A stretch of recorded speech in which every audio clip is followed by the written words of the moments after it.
A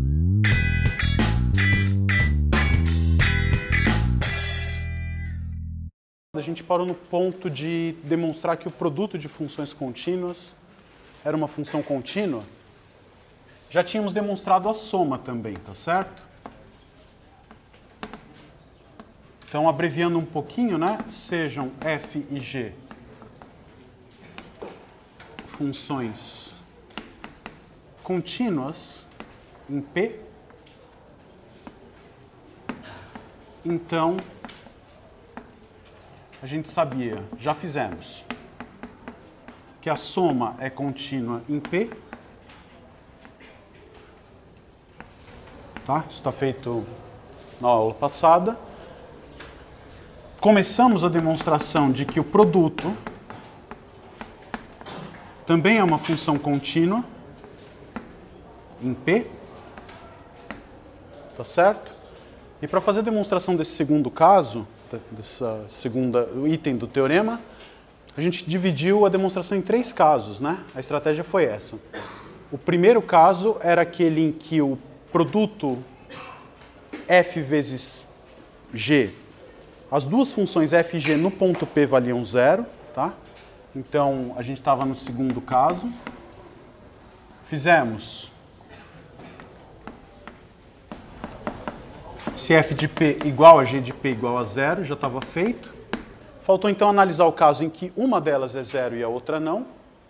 E o último caso onde as duas são diferentes de 0. Tá? Então, para relembrar, os ingredientes que a gente tinha para a demonstração, quais que eram? As nossas hipóteses. As hipóteses que nesse caso aqui são o quê? F e G serem contínuos em P. Né? Então, F contínuo em P, eu vou deixar aqui só para a gente lembrar. Tá? F contínuo em P, o que significava mesmo? Dado um epsilon positivo, existia um delta positivo. Né? Dado epsilon 1 maior do que 0, existia um delta 1 maior que 0, tal que toda vez que a gente tiver x menos p menor do que delta 1, temos também que f de x menos f de p é menor do que epsilon 1. E de maneira análoga, para G é contínua em P, quer dizer o quê? Que dado qualquer epsilon 2 positivo, existe um delta 2 positivo, tal que se a gente tem que x menos P é menor do que delta 2, segue automaticamente que G de x menos G de P menor do que epsilon 2. Então, a gente tem que usar esses dois ingredientes para tentar provar que o produto é uma função contínua. Tá? Então, vamos tratar o caso... Esse aqui já fizemos. Então, o segundo caso é se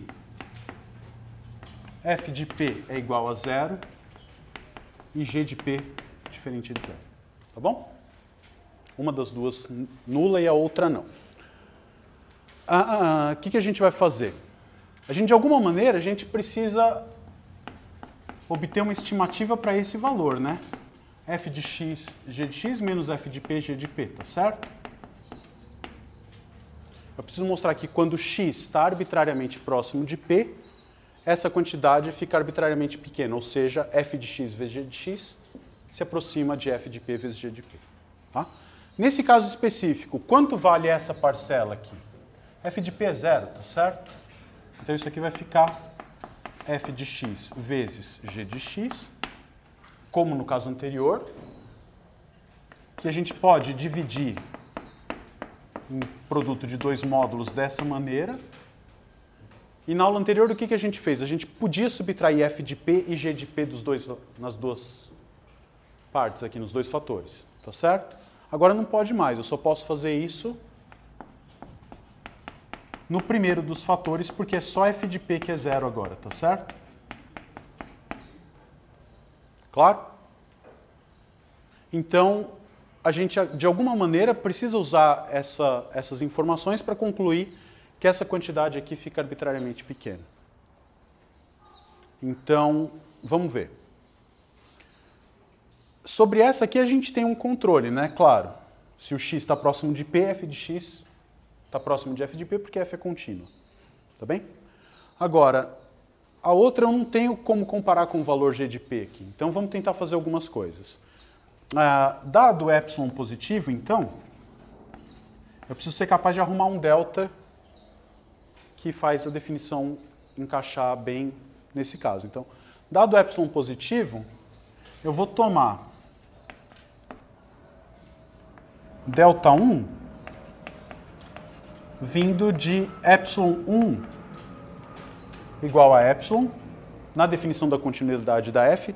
Lembra, aquela coisa, o epsilon 1 aqui é qualquer, então qualquer número que eu substituir no lugar de epsilon 1, automaticamente eu ganho um delta 1 que faz essa frase se tornar válida. Então, estou pegando epsilon igual a epsilon, ele me produz um delta 1 que torna aquela sentença da continuidade da f verdadeira. E delta 2 vai vir da continuidade da g, eu posso pegar vindo de epsilon 2 igual a 1. Né? Epsilon 2 é qualquer número real positivo, né? Dado qualquer número real positivo, vai existir um delta 2. 1 é um número positivo, então vai ter um delta 2 que faz aquele serviço quando o epsilon 2 for igual a 1. Tá? Então tenho dois deltas. Como é que eu faço as coisas valerem ao mesmo tempo para os dois? Tomo o mínimo, tá certo? Então seja delta igual ao mínimo entre delta 1 e delta 2. Se você tiver que o módulo de x menos p é menor do que delta, o que a gente ganha automaticamente? Que vai valer a primeira propriedade para epsilon igual a epsilon.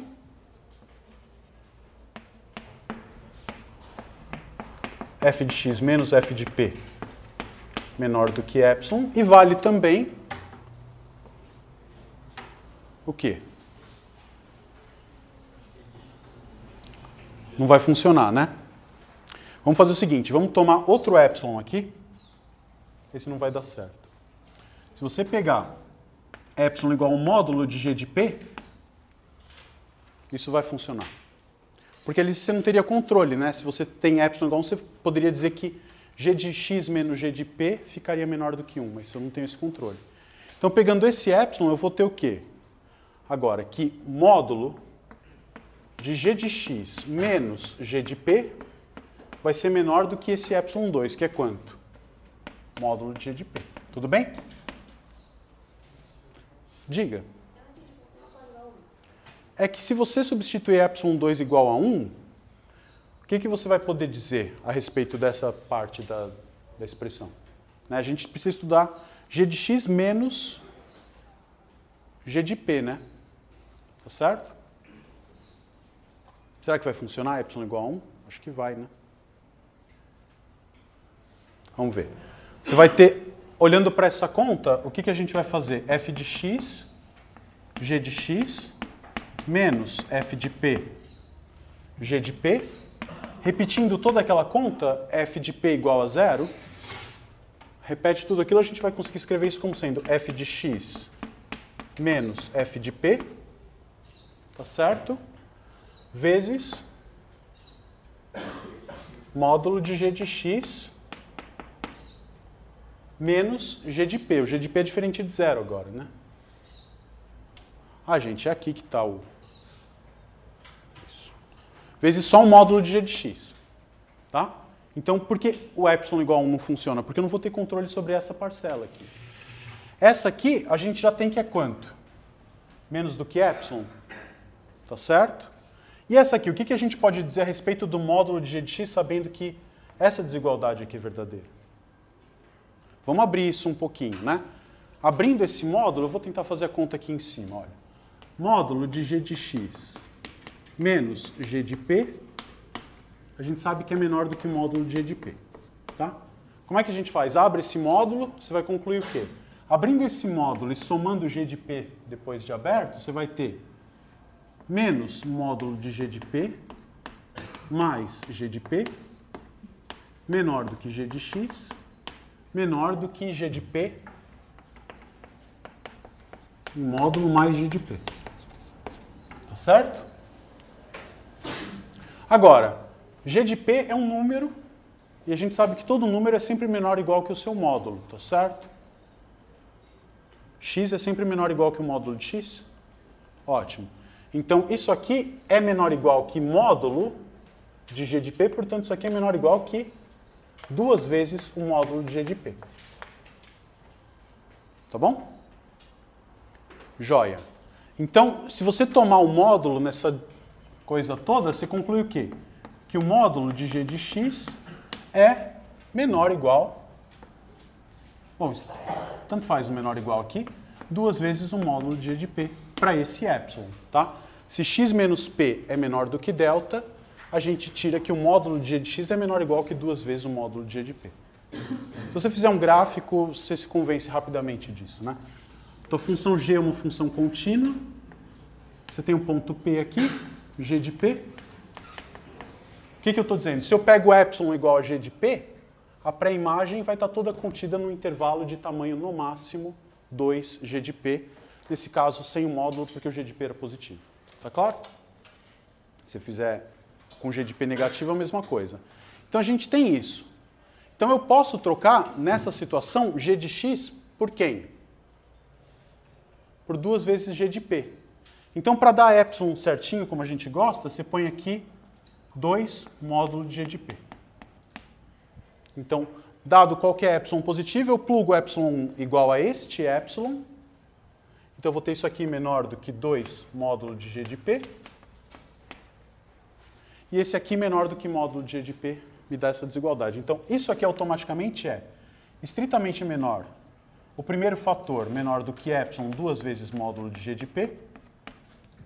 E o segundo fator, g de x, para x's que distam menos que delta do ponto P, isso é menor ou igual a 2 vezes o módulo de g de p. Tá bom? Então, o que nós concluímos?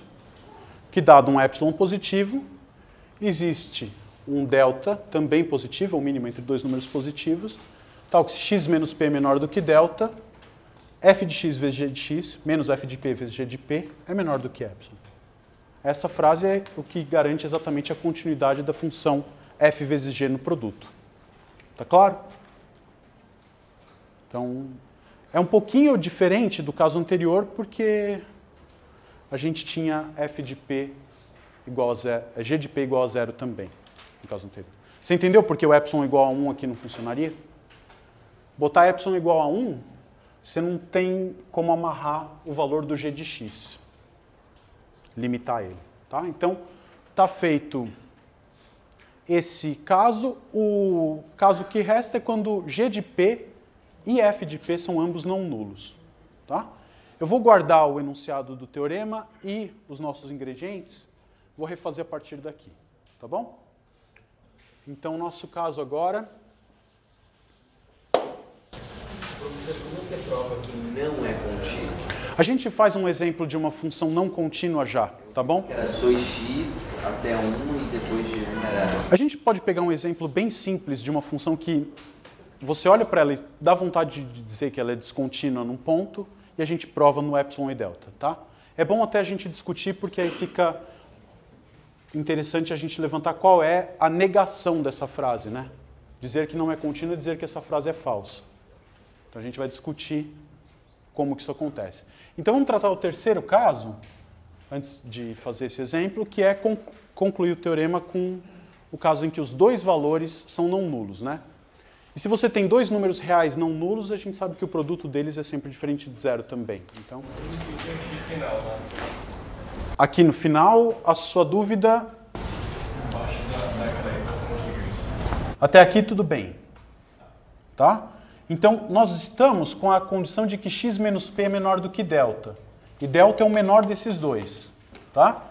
Então, se ele é o menor desses dois, o intervalinho de tamanho delta centrado no ponto P, ele está contido tanto no primeiro intervalo quanto no segundo. Então, as propriedades que eu tinha pedido valem simultaneamente para as duas funções. E quais eram as propriedades que eu tinha pedido? Eu tinha pedido que f de x menos f de p, que era 0, era menor do que epsilon sobre 2 vezes o módulo de g de p. Então, da continuidade da f, para esse epsilon existia o delta 1. Então, como delta é menor do que delta 1, isso aqui implica que x menos p é menor do que delta 1. E se x menos p é menor do que delta 1, f de x menos f de p é menor do que essa quantidade. Tá? Na segunda linha lá embaixo, o que a gente pediu? Dei o epsilon 2, que era um módulo de g de p. O que a gente provou com essa continha aqui? Que se x menos p é menor do que delta 2, o módulo de g de x é menor do que 2 vezes o módulo de g de p. Quando eu estou com x menos p menor do que delta, x menos p menor do que delta 2, então vale essa desigualdade. Então a primeira desigualdade era f de x menos f de p menor do que isso. A segunda desigualdade é g de x em módulo menor do que 2 vezes o módulo de g de p. Quando você multiplica, tá? Esses épsilons foram escolhidos de maneira esperta, sobrar certinho menor do que epsilon no final. Tá? Eu já tinha comentado que se você deixa qualquer constante vezes epsilon no final, está certo também. Tá? Professor, aí, g de p, não poderia assumir um número negativo e zerar aquele módulo de g de p, mas... Perfeito. Olha, a hipótese que a gente estava é que o f de p era igual a 0 e o g de p é diferente de 0. Se g de p é diferente de 0, o seu módulo nunca é 0. Né? Sim, mas o módulo de g de p seria estritamente positivo. Estritamente positivo. E o g de p não poderia ser um módulo negativo? Poderia. Se o g de p fosse, por exemplo, menos 2, quanto é o módulo de g de p? 2, é uma quantidade positiva. Né? O módulo de um número dá 0 se somente seu número é 0. Né? Não, porque você juntou ali 2 vezes o módulo de g de p. Sim, essa quantidade sempre é diferente de 0. Porque g de p é diferente de 0. Não existe nenhum número diferente de 0 cujo módulo seja 0. Certo? Faz o gráfico da função módulo de x, como é que ela é?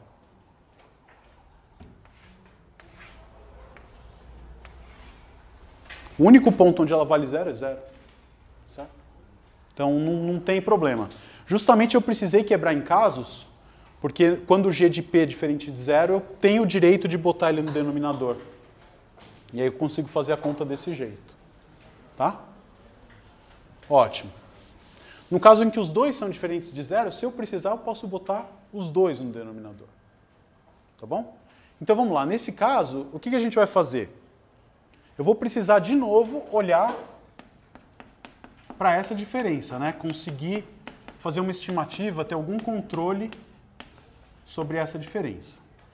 A desvantagem nesse caso é que, como nenhum dos dois é 0, eu não posso fazer o truque que eu fiz agora há pouco, nem o que eu tinha feito na aula passada. Então, o que a gente faz é uma coisa que, em princípio, é artificial, né?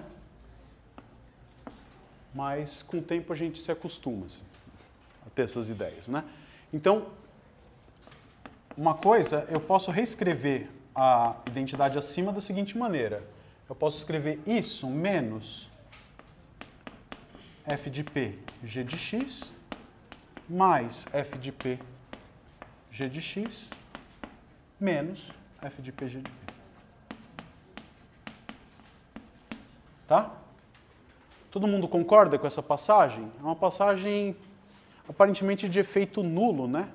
Porque eu somei e subtraí a mesma quantidade. Tá certo? E por que eu fiz isso se eu estou somando um zero, a grosso modo, na expressão? Porque a nossa hipótese me dá controle na diferença entre f de x e f de p e g de x menos g de p.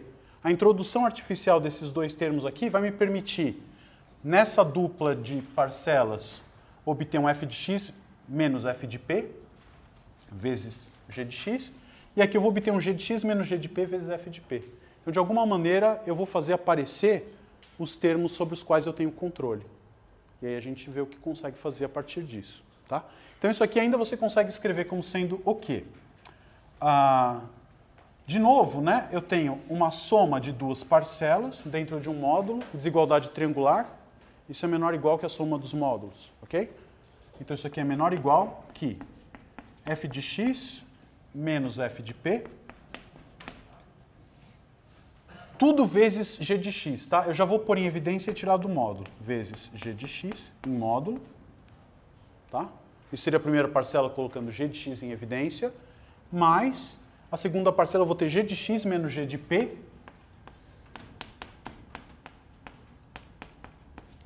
multiplicando f de p. Eu vou tirar do módulo dessa maneira. Diga. Eu não entendi porque o igual Virou um menor igual? Ele virou por causa do seguinte, eu tenho uma soma dentro de um módulo. Não é verdade que o módulo da soma é igual à soma dos módulos, né? Se você pegar dois números reais quaisquer, somar eles e tirar um módulo, não é verdade que isso é a soma do módulo do primeiro com o módulo do segundo. O que acontece, na verdade, é que é menor igual, em geral. Tá? E quando... por que a gente chama isso de desigualdade triangular? Porque ela tem a ver com aquela propriedade que você conhece dos triângulos, né? A medida de um dos lados é sempre menor ou igual que a soma dos outros dois. Tá? Você vai obter uma demonstração desse fato no curso de Álgebra Linear 1, Geometria Analítica. Tá? Então, olha, partimos disso, não fizemos nada ilícito e chegamos numa coisa um pouco mais agradável, porque isso aqui eu tenho ferramenta para trabalhar e isso aqui eu tenho ferramenta para trabalhar. Então, o que eu posso fazer agora? Eu posso atribuir valores convenientes para ε1 e ε2 para dominar essas diferenças e concluir que isso aqui tudo é menor do que ε. Tá? Quais seriam essas medidas, né? Os valores de ε? Como é que a gente faz? Se você pega ε1 igual a ε sobre 4 vezes o módulo de g de p, acho que isso vai funcionar. Tá? Temos o ΔI proveniente da continuidade da f. Da continuidade de f. Se você pegar ε2 igual a ε sobre 2 módulos de f de p, a gente vai ter um ΔI positivo que vem da continuidade da função g no ponto P. Tá certo? Pega esse valor de ε2, substitui aqui, você ganha um ΔI que te permite essa coisa. E a gente tem, como no caso anterior, eu posso pegar um ε3, que é o que a gente tinha escolhido antes. Qual que era? Módulo de g... No módulo de g de p, né? Você vai ter um ΔI, o que a gente usou agora, né? No caso anterior. Temos ΔI positivo da continuidade. Por que eu estou pegando 3? Eu já vou falar. Né? Porque esse cara aqui não é constante, né? O x está variando. Então eu preciso dominar essa parcela, esse fator, dominar esse fator e na segunda parcela dominar esse fator aqui. Tá? Então vamos lá. Eu tenho 3 deltas. Se eu quiser usar as 3 dominações ao mesmo tempo, eu pego o menor dos 3. Tá? Então, seja delta igual ao mínimo entre ΔI, ΔI e ΔI3. E se x menos p for menor do que delta, o que a gente pode dizer?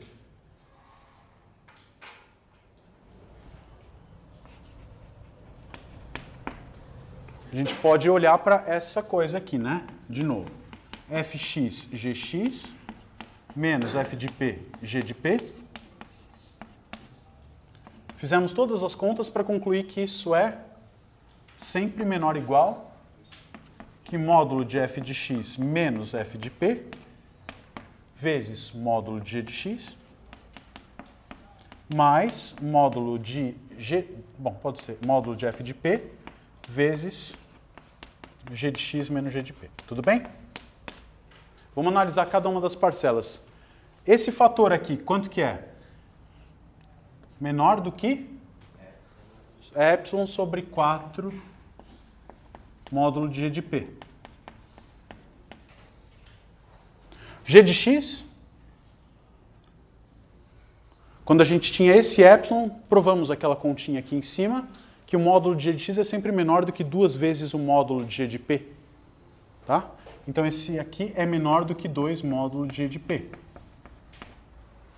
F de P é uma constante, é o valor da função f no ponto P em módulo, e G de x menos G de P vai ser sempre menor do que epsilon sobre 2f de P. Tá bom? Então, olha como a coisa roda direitinho, né? Nessa parcela, o que você tem? Módulo de G de P cancela, o 2 cancela com 4. Esse fator, essa parcela toda aqui é menor do que epsilon sobre 2. Essa outra parcela você cancela, o módulo de f de P é menor do que epsilon sobre 2. Cada uma delas menor do que epsilon sobre 2, menor que epsilon. Tá? Então foi ali no travado. Se tivesse dado uma constante vezes epsilon, tudo bem também, né? Mas o que a gente fez? Dado epsilon positivo, achei um delta que fez essa diferença ficar menor do que epsilon em módulo. Conclusão, produto de duas funções contínuas num ponto P é uma nova função contínua no ponto P também. Tá claro?